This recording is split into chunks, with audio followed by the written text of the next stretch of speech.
This is Liam Hendricks, and you're watching Crosstown Crosstalk on the Barroom Network.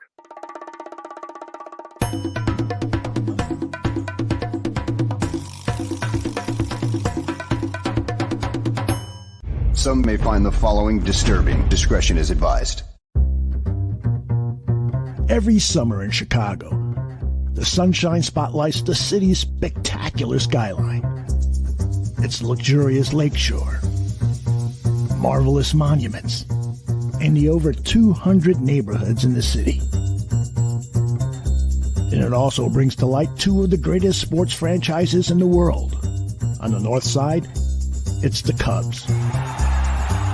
On the south side, it's the White Sox. This is Crosstown Crosstalk.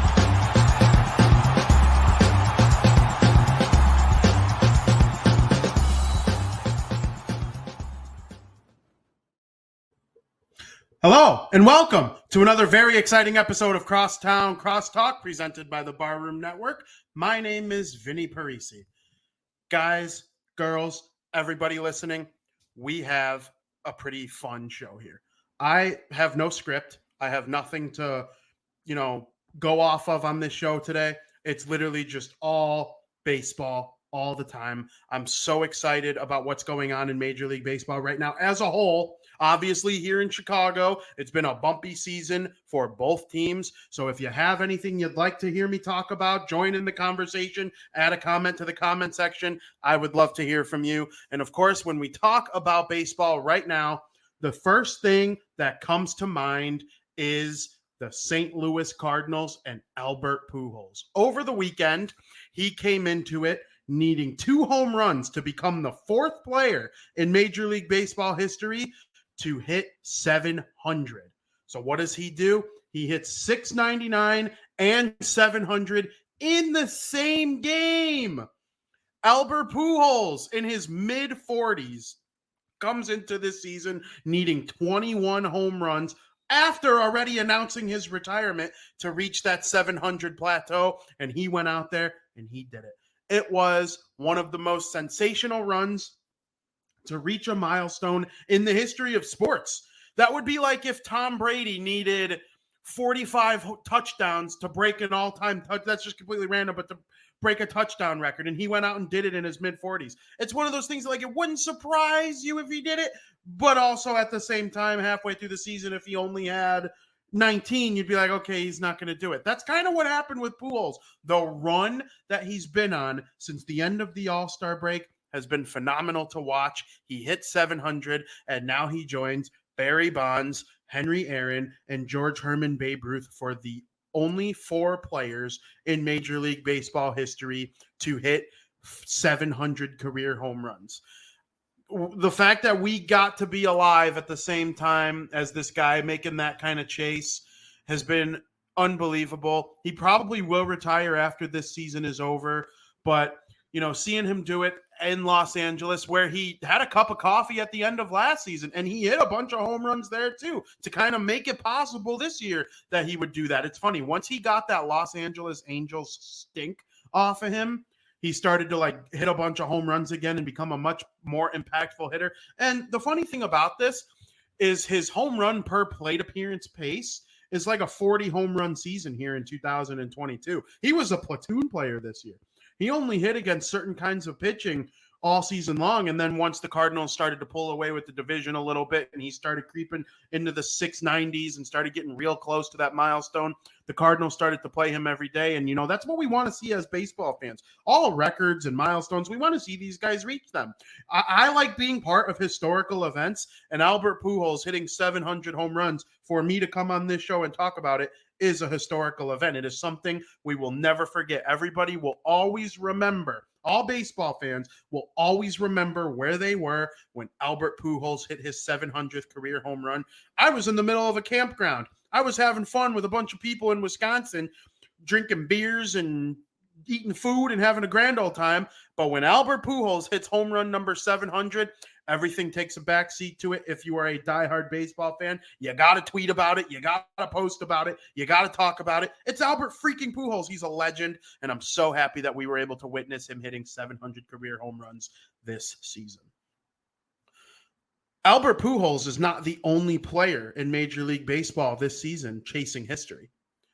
Albert Pujols is not the only one making baseball late in the regular season appointment television. There's another guy. He's a big man. He's a strong man. He's a gifted man. And he plays for the New York Yankees. Of course, I am talking about, all rise, Aaron Judge. Last night, Aaron Judge in Toronto, Canada, hit his 61st home run of the season. That ended a streak of 7 games. I think it's 7 games where he didn't hit a home run at all. He had a little bit of a home run slump, mainly because guys weren't pitching to him because they didn't want to be the one to give up the big home run. Well, yesterday against the Blue Jays in Toronto, he finally got it done. Aaron Judge has 61 home runs this season. That is tied with former Yankee great Roger Maris for the American League single season record. No American League player has ever hit more than that. Only Barry Bonds, Sammy Sosa, and Mark McGwire have surpassed that total in the National League. And here is Aaron Judge just breaking American League records. It is just phenomenal to watch. He is truly one of the greatest players to ever suit up for the Yankees. I'm saying it. I'm ready to say it right now that Aaron Judge is one of the greats, and we will remember it for a long time. Again, another one of those moments where you will remember where you were for the rest of time. I was at a restaurant eating some delicious buffalo chicken pizza while watching the game on the TV, and the ball's hit high. It's hit deep, and Aaron Judge has done it. Like, everyone knows what's going on. It was one of the most incredible things. And I'll tell you what, I loved seeing Roger Maris's son sitting next to Aaron Judge's mother right behind home plate. It looked like they were having a great time. 2 people in American League history have ever hit 61 home runs. His dad, her son. It's incredible theater. I loved every second of it. And I'm not sure when Aaron Judge, you got to say if, because there's only 8 games left. He needs one more home run to break the record and stand alone as the greatest American League home run season. Aaron Judge. The New York Yankees have already clinched the American League East Division, which is going down as one of the greatest divisions in the history of Major League Baseball because every team in it had a chance to be a postseason team at one point or another this season. The Boston Red Sox and the Baltimore Orioles are ultimately likely going. Boston's already eliminated. The Orioles, their tragic number's 4, I believe, and they're playing the Red Sox as we speak. I'm not too sure of the score right now, but the Blue Jays, the Tampa Bay Rays, and the Yankees will all be going to the postseason. They're all incredible baseball teams, and the New York Yankees won that insane division kind of by a large margin. It's in large part due to Aaron Judge. On a couple episodes ago of Crosstown Crosstalk, Vinnie Parise came on this show and said that Shohei Ohtani should be the American League most valuable player over Aaron Judge because he's a top 5 hitter and a top 5 pitcher. I am here to correct myself and say that I was wrong. Aaron Judge deserves to be the American League MVP. You don't break a 61-year-old record in American League baseball and not be the MVP. Only 3 players have had 3 active players have had an OPS over 1,000 in the last, it's 10 WAR season. Only 3 players in active players have had a 10 WAR season or better. It is Mike Trout did it twice, Mookie Betts did it once, and now Aaron Judge. That's incredible company to be. Those are some of the greatest players to play in this era as well. So congrats to Aaron Judge. Being a right-handed hitter is extremely difficult compared to being a left-handed hitter, because if you're a right-handed hitter, you're facing the wrong pitching matchup 80% of the time. Most pitchers in Major League Baseball are right-handed. Aaron Judge will join, in my opinion, by the time it's all said and done. He kind of had a late start to his Major League career. The Yankees were very patient with Judge. It's paying dividends for them, obviously. Frank Thomas, Manny Ramirez, Albert Pujols, guys like that are the greatest right-handed hitters of all time, in my opinion. And Aaron Judge is right there with them. And I'm so excited that we got to see that. I hope he breaks the record here soon. It could. The Yankees are off today, but it could come as soon as this weekend. I hope it does. Aaron Judge looking for home run number 62, which will break the American League all-time record. We got to talk about some tomfoolery in the stands, though. There was a guy when Aaron Judge hit this monumental home run, and Major League Baseball got lucky because they didn't have to pay anyone a penny for this ball to get back to Aaron Judge because it landed in the bullpen. But the ball bounced off of the mitt of a fan out there in left field. And he would have probably come into a fair return if he would have hung on to that ball. And you see him, when he misses it, he takes his glove and he chucks it behind him. It hits someone in the head. That person don't care. They get it. They would have chucked their mitt too. I would have chucked my mitt if I dropped a potential like $500,000 baseball. But the story came out that the guy's name who dropped Aaron Judge's ball is Frankie Lasagna. That's right. A man named Frankie Lasagna dropped Aaron Judge's ball. So from now on, you have to call me Vinnie Mustacholi. Hey, how you doing? How you doing? You know, we got, the Italian jokes on twitter.com because of Frankie Lasagna dropping Aaron Judge's home run is one of the funniest things. They make jokes about everything on the internet. If you go on twitter.com, it's mostly a cesspool of nasty people. But every now and then, a happy moment like this comes out where we can all just share a smile over a guy named Frankie Lasagna being the one freaking out about not catching Aaron Judge's home run. I thought that was a hilarious moment, but we move on. That guy will move on. Aaron Judge will move on, obviously. I kind of feel like he probably can't wait to hit that home run, because then once he hits that home run, he can stop thinking about it and focus on a potential playoff run for the New York Yankees. And normally, look, you see me wearing a Red Sox shirt. I don't normally root for the New York Yankees. I'm not a Red Sox diehard by any mean. I like the Red Sox, but I also kind of like the Yankees this season. Most of the time, the Yankees are a very hateable team. Their fan base is full of a bunch of, hey, Frankie Lasagnas, hey, Vinnie Mustacholi, hey, Mikey Arancini, hey, Joey Mozzarella.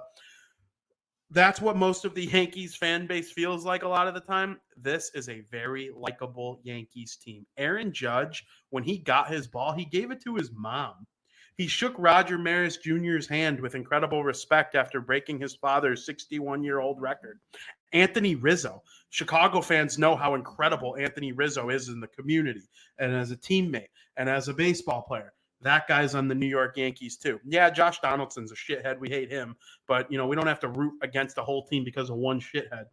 The guys like DJ LeMahieu, another incredible example. I don't love Garrett Cole. He's kind of weird, but he's an okay guy. Fine, whatever. Nestor Cortez is amazing. IFK, very fun. The Yankees are a very likable team this year. It's hard to hate them with a guy like Aaron Judge doing what he's doing.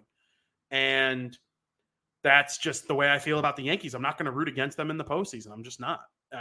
Most seasons I would, but not this year. They're going to be fun to watch. I'm thinking they're going to be the 1 or the 2 seed in the American League, which means they have a bye into the American League Division Series. But I believe they will play the winner of the Guardians and the Mariners.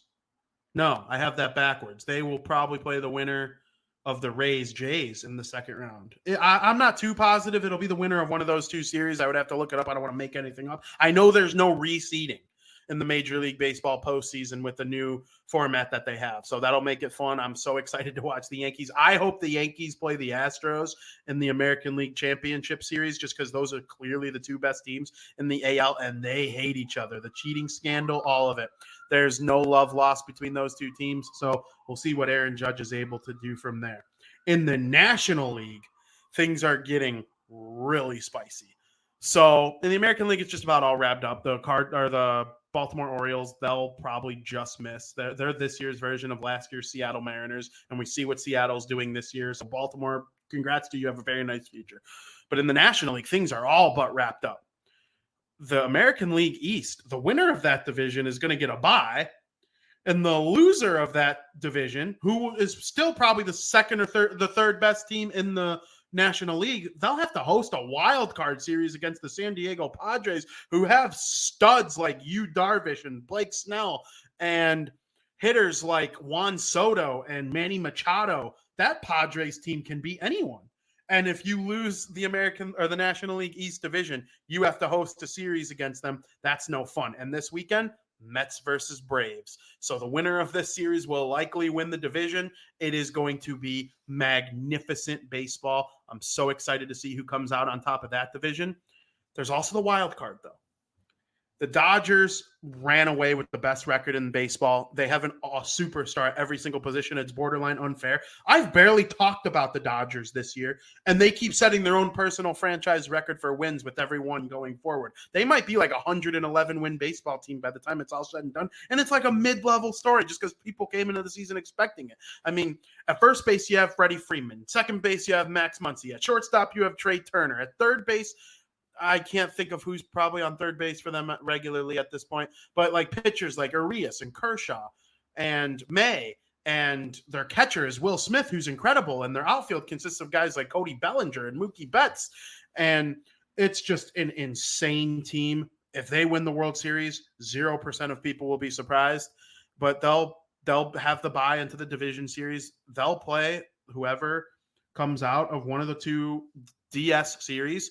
And in order to reach that DS series, there's going to be a couple wildcard teams in play. There are 3 spots for 4 teams. Okay, right now, at the top, it will be of the wild card will be the loser of the Braves Mets fiasco. Then the Padres, as we mentioned. Then that third spot is held right now by the Philadelphia Phillies, who are looking like they're going to be swept by the Chicago Cubs. The Cubs are going to sweep the Phillies, helping out their second biggest rival, the Milwaukee Brewers, who are half a game behind Philly. If they win, they'll be in the wild card spot. And it was looking incredibly dim for the Brew Crew, literally like 2 weeks ago. But the Cubs helped them out. The Phillies kind of helped them out too, because they just haven't been playing well. And the Brew Crew's been winning their own games. So the Brew Crew might sneak in. And I'm personally rooting for the Brewers to make it. I have ties to Wisconsin. I have ties to Milwaukee. I like what they do up there with the Brewers. And listen, I'll never love Wisconsin as a place in terms of like sports. I hate the Green Bay Packers, nasty. I'll never fully support the Brewers just because most of their fans are Packer fans. But I like the Brew Crew. They're fine. I hope they make it. I really do. And I probably do like them more than I'm giving off right now. I actually really don't care that most of their fans are Packers fans. I can hate you during football season and like you during baseball season. That's how I feel about the Cubs. I like you during football season, during baseball season. No. But I like the Brewers. I think they're going to be that team that sneaks in. And Michael in the chat believes that I wouldn't mind seeing the Brewers. I couldn't agree more. I think we are going to see the Brewers. And, hey, if the Brewers make it as the 6th seed, the Cardinal or the Dodgers and the winner of Braves-Mets will have a bye. The Cardinals are that 3rd division winner. That would mean they play the Brewers in the first round. So you would have a National League Central matchup in the first round of the postseason. And let me tell you how here for that I am. Brewers, Cardinals, that's incredible. Milwaukee, St. Louis, so close to each other, big-time rivals. I would love to see it. So that's where I stand on the National League wild card scenario. And between the Braves and the Mets, I have friends from the New York area that are Mets fans. I have family ties to Atlanta. Wouldn't hurt me at all if Atlanta makes it. Atlanta's the defending World Series champions. Everybody should take them seriously. There's no doubt in my mind about that. I'm excited about this stuff. The MLB playoffs are going to be sick nasty. 2 teams that are not thinking playoffs are the 2 teams that reside in sweet home Chicago. The Chicago Cubs came into this season with 0 expectations. At the start of it, I'm thinking it's going to be one of the worst Cubs teams in their history by design. So you can't really make fun of them for it. Team like you can make fun of as a team like the White Sox, who's expected to win, but they stink. But the Cubs were not like that. They were supposed to lose by design. they have just started to infiltrate some of these young players that have come through the Chris Bryant trade and the Anthony Rizzo trade, and Peter Crow Armstrong for the Javier Baez trade has been incredible in the minors. He probably won't make his MLB debut till later next season. But I mean, the Cubs have just been brilliant. And yeah, they've had like a cakewalk schedule for the last month or so. They've played some pretty weak teams. They're a weak team too, standings wise, but you know, they're beating teams like the Pirates and the Reds and, you know, other bad teams across the league. But then a team like Philly comes in and the Cubs just kind of destroy it. And I don't know the exact score right now. For those listening on the podcast, it's going to be old news to you. But if you're watching live, the Cubs are leading 2-0 in the top of the seventh over the Phillies, in danger of sweeping them, which, as I mentioned, will help the Brew Crew pass them in the standings, which we're all rooting for. Like, Brewers fans and people who want the Brewers to make it are rooting for the Cubs today. I said yesterday, I think I might be rooting for the Cubs on Thursday just because I want the Brewers to make it instead of the Phillies. But don't tell anyone I said that. It's interesting the way the Cubs have been lately. Their outlook, they're going to go for Shohei Ohtani in a trade. They might try to sign Trey Turner, who feels like a perfect Cub. You know, they might go for Correa or Bogarts as to be their shortstop next season. Nico Horner's been really good. Ian Happ was not traded, and he can return next year. Wilson Contreras has been begging the Cubs to sign him long-term forever. I don't know if that'll actually get done, but he's going to try. And if that happens, that's a bunch of really good players that you have lining up in there with the Cubs.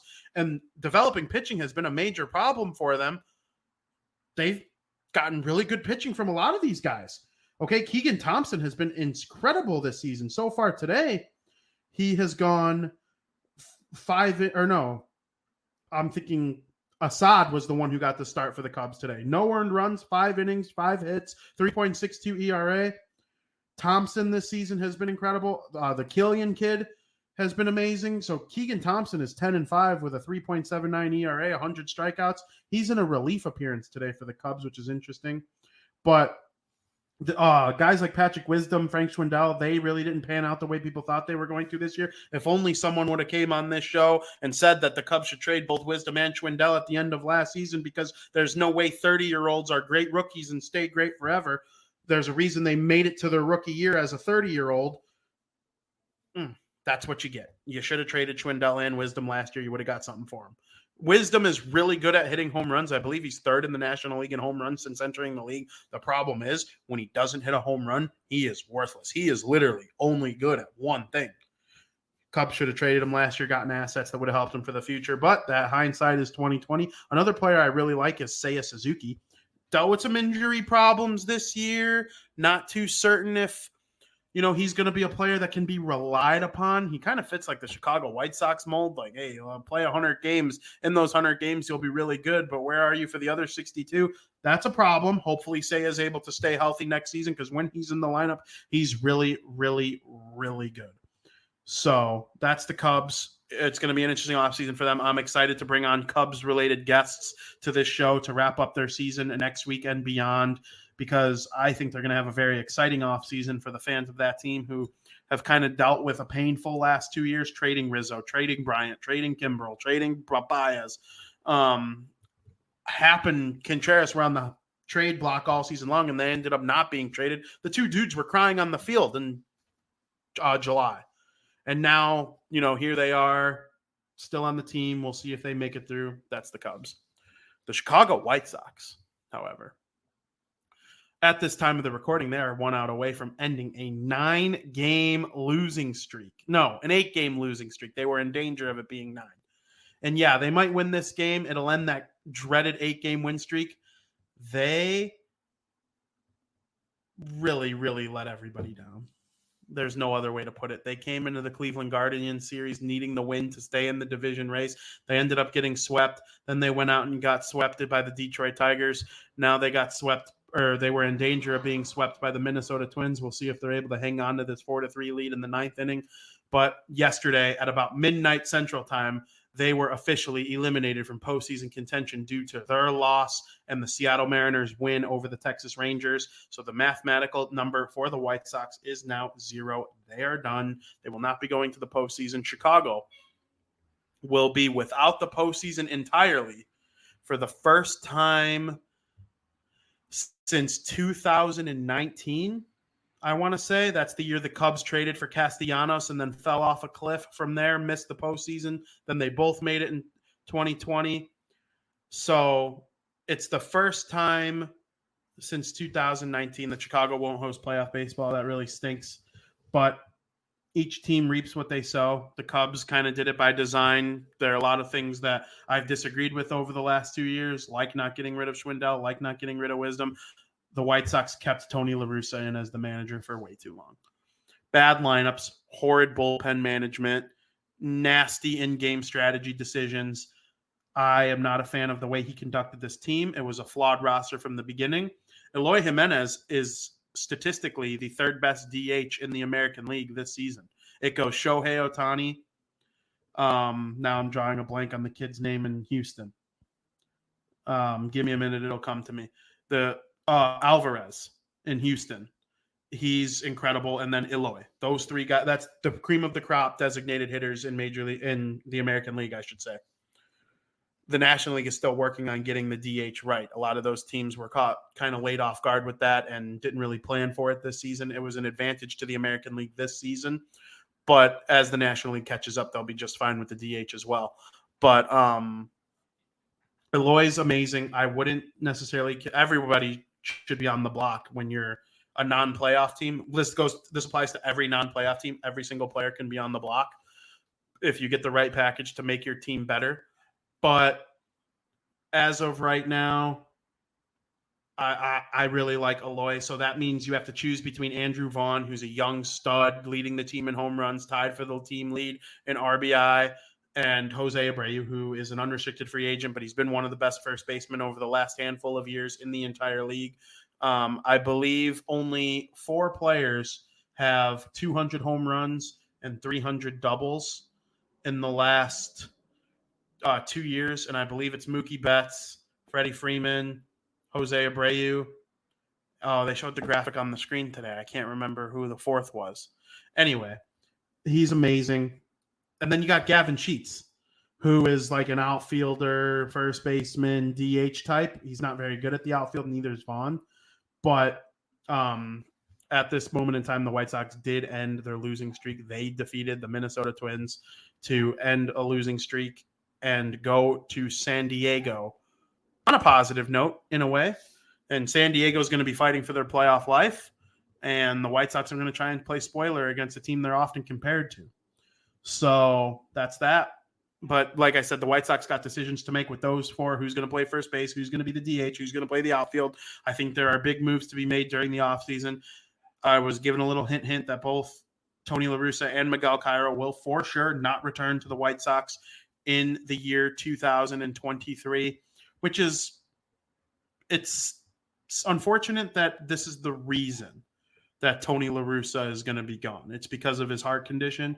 I wish nothing ill on Tony La Russa. I hope he recovers just fine. I hope he lives a long, fruitful life and nothing bad happens to him. I just am not a fan of him from a baseball point of view. I do not agree with his managerial style this season. I do not think it has helped the Chicago White Sox. In fact, I think it is the exact opposite. I think it has hurt them. But I just wish they would have just fired him for baseball reasons instead of using this as a kind of an out to let him go, when it clearly was a smart idea to do that back in May. And it feels kind of scummy, but at the same time, what are you going to do? He needed a freaking heart pacemaker. And sometimes that happens, people get old. But it's probably been the most disappointing season in Chicago White Sox history. And you could put it up there with those 2019 Cubs, the 2019 Bears, I would put up there. There are a plethora of disappointing Chicago sports teams over the years. This White Sox team is right there near the top. I legitimately thought they had a chance to make it to the American League Championship Series at minimum. I came into this season thinking who's better than them? Okay, the Astros are better than them. They proved that last year, but the Astros were really the only team in the American League definitively better than them at any point. They had a winning record against the Yankees. Rays, I think, was even, and I think they struggled against Toronto. There was a team really good last year that they struggled against. But, for the most part, they were one of the cream of the crop in the American League. I'm like, okay, so if the only team better than them is the Astros in the American League, and the Astros lost Correa, and we don't know what we're going to get from Verlander. This is what I'm thinking at the beginning of the year, not what I'm thinking now. Verlander's probably going to win the Cy Young. But going into the year, that was my legitimate thought about the team. I'm honest with myself. I normally give honest opinions, and what I say is what I think.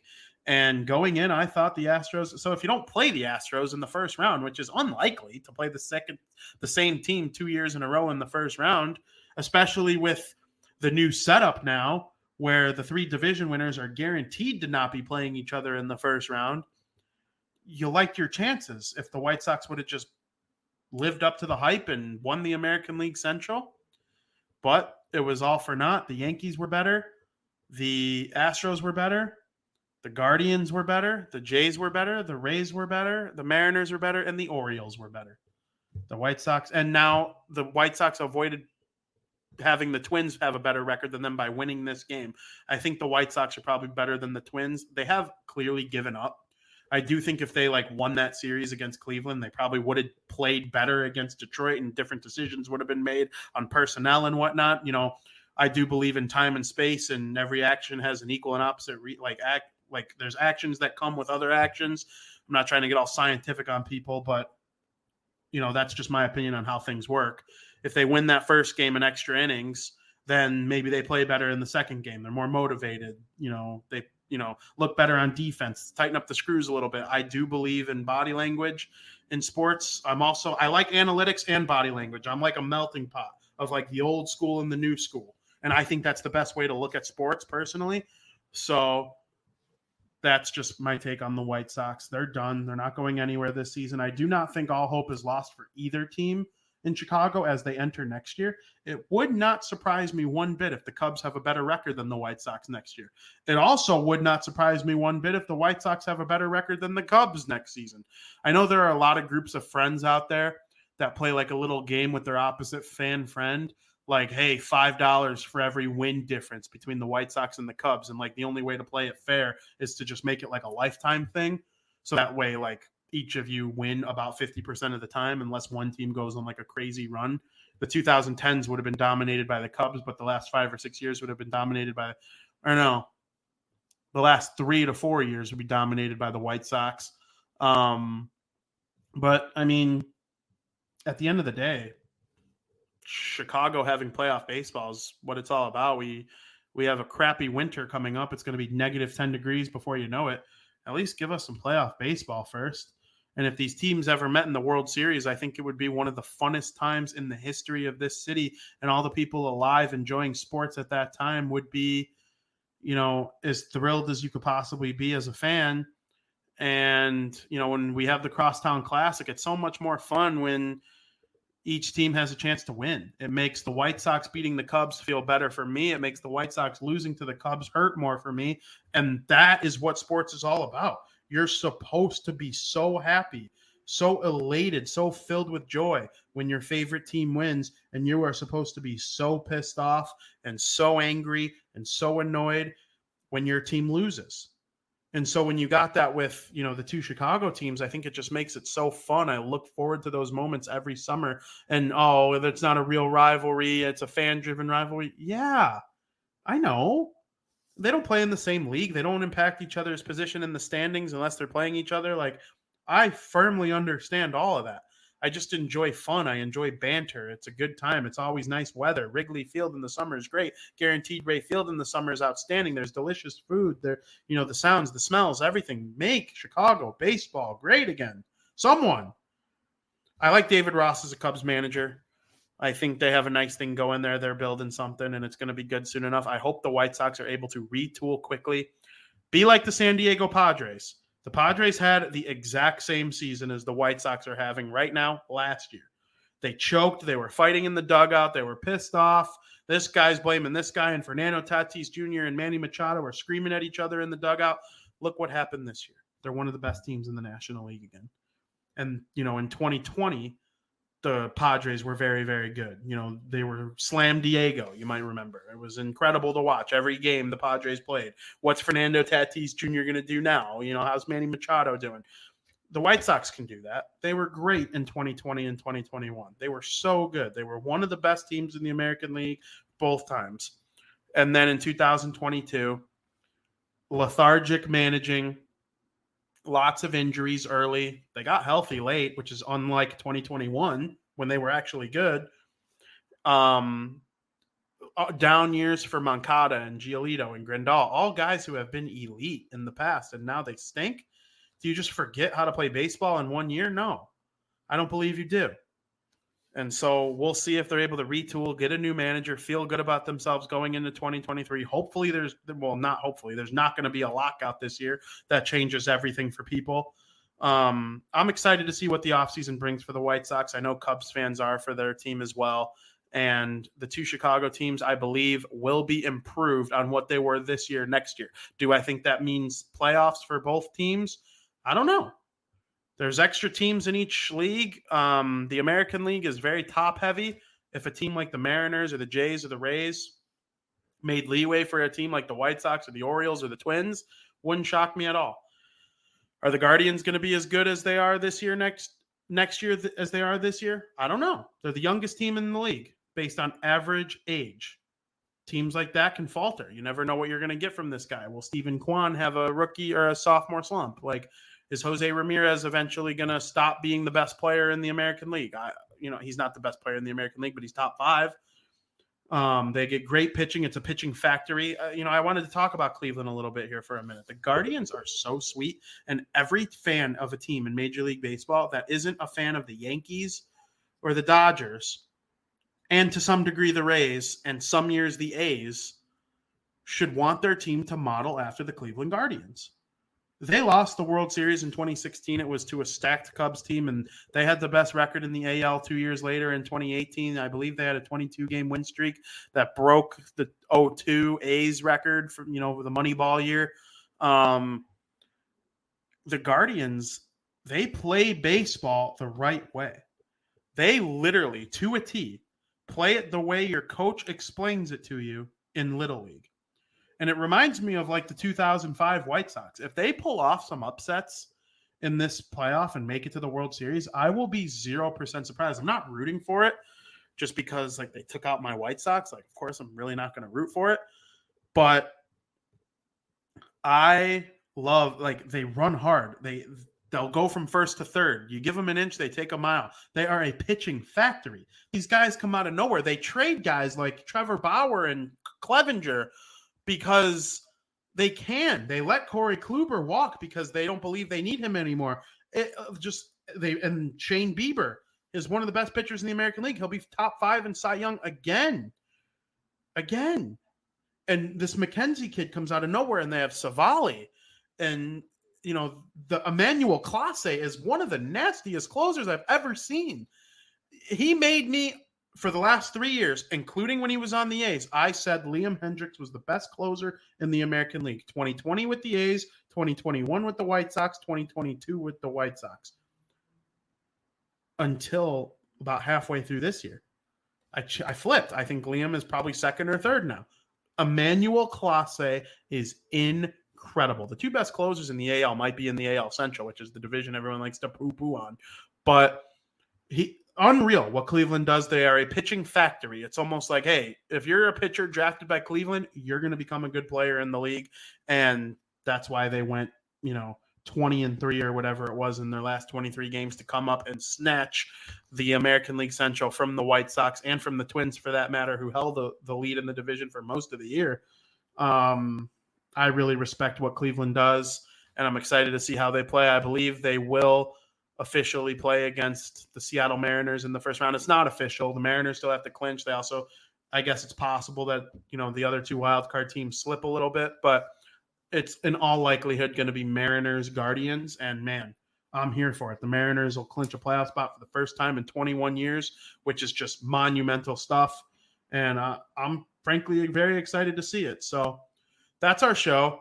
It was a very nice 40-minute discussion. I can't thank Skylar, my dad, Michael, enough in the chat for chiming in today. I know we were a little later than usual today.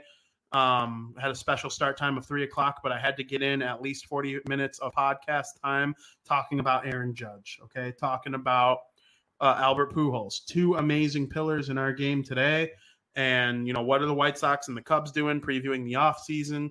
By the time we have our next episode of Crosstown Crosstalk next week, it will be the offseason for those two teams, and we will preview the playoffs. So I'm very excited about it. I plan on getting guests all offseason long to help me discuss who is going to come in with, the offseason rumors and who can this team sign, who do you think the Cubs are going to do. The White Sox need a right fielder, a second baseman. The Cubs probably want to look to add some starting pitching and maybe an outfielder, look for a designated hitter, stuff like that. There's all sorts of ways. What's Wilson Contreras going to do? Those are the things I'm going to be looking for during the offseason for both the White Sox and the Cubs, and I'm excited about it. And like I said already a million times, the postseason is going to be incredible. I highly encourage everybody to be excited for it. Watch it. Keep up with this show. What are we doing? Who's Vinny rooting for? Who's Vinny picking? Are we going with the Braves, the Mets? What's going to go on with the National League wild card? We will know all of this stuff by our show next Thursday at 2 p.m., and I cannot wait to break it down with each and every one of you. You could tune into the rest of the shows here at the Barroom Network. The full schedule goes on Twitter every day. It's exciting to be a part of. I love this stuff. We got good football analysis. The NFL's heating up. You got Bengals versus Dolphins tonight, a battle of a team that's off to a hot start versus a team that struggled to start, even though they were in the Super Bowl last year. I got the Bengals tonight. Now that I said that out loud, that you could put all your money on the Dolphins. But, man, the Dolphins are good, though. I'm not confident. Tonight's game is so interesting. I cannot wait to watch Dolphins-Bengals tonight. It is going to be incredible. And the Bengals are wearing their white helmets for the first time ever, so we could stop looking at photoshopped versions of them on Twitter.com every single day. But I've probably seen 1,500 Joe Burrow pictures with the white helmet photoshopped on him instead of the orange one. But, yeah, very much looking forward to it. Of course, the South Burbs Hitmen will have its season finale on Monday night with Ozzie Guillen Jr. as our special guest. We'll break down what went on with the Chicago White Sox season. It's probably going to be a lot of disgusting conversation, to be honest with you. I'm very excited about it, but it's going to be breaking down this White Sox team that had one of the most miserable years in recent memory. So I highly encourage everybody to tune in. I'll get nice and pissed off right before and be ready for it. And then next week, Bar Down Talking Hockey, we will preview the Metropolitan Division. I plan on having a very special guest as well to lead us into the preview of the Metro Division. We'll talk NFL. We'll talk everything going on in pop culture. Highly, highly, highly encourage everybody to tune in. Hockey season is upon us. Going to be a very exciting show all season long. And like I said, this show's not going anywhere. The offseason is going to be incredible for Crosstown Crosstalk, and it's honestly just as fun talking about the postseason as it is our Chicago teams. So make sure you tune in all October long. I can't thank the people in the chat enough once again. Thank you for listening always. No matter what, stay family, stay baseball, stay sports, stay on the Barroom Network. And as always, let's go White Sox. Thank you for listening. Another happy landing.